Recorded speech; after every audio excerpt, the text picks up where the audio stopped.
Guys, when you think of an Arab like me, you think of camels, you think of oil, you think of desert. And it makes sense. This is all we see from this part of the world. We see the old, we see the bad stuff. But what about the good stuff? To answer that question, I went to visit the United Arab Emirates in person. And what I saw there will make you think twice about the desert. For example, take their Hope mission. It's a new mission developed by Arabs for the first time ever to reach Mars. Yes, people in the Middle East are going to Mars, and I bet you didn't know about that. This is a probe that will study weather on Mars and help us understand it better. And it's launching now.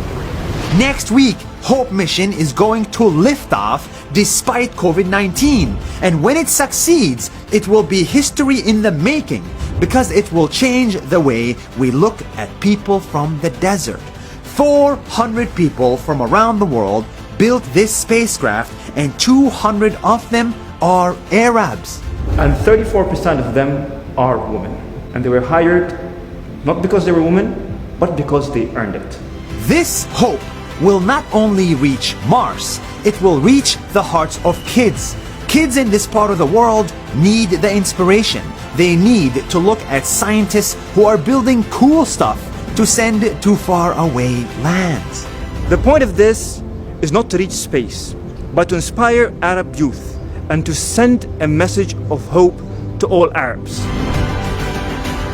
I hope it does, because honestly, we need it. Thousands of years ago, my people were the inventors. We invented algebra. We discovered stars. We started universities. But at some point, all of that stopped. And we became known for what is bad in the world: war, poverty, problems.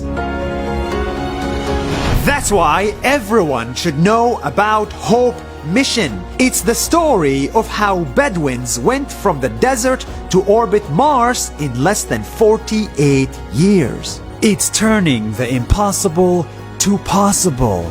So the nice thing about science and science missions is the fact that it's beyond just the national identity of a nation. It's about being the citizen of Earth. When I was a kid, I wanted to be an astronaut. But then someone said, space doesn't belong to your race. And to that person, I have an answer. Space belongs to my race and your race. When we focus on science, we can make Earth better and reach Mars together.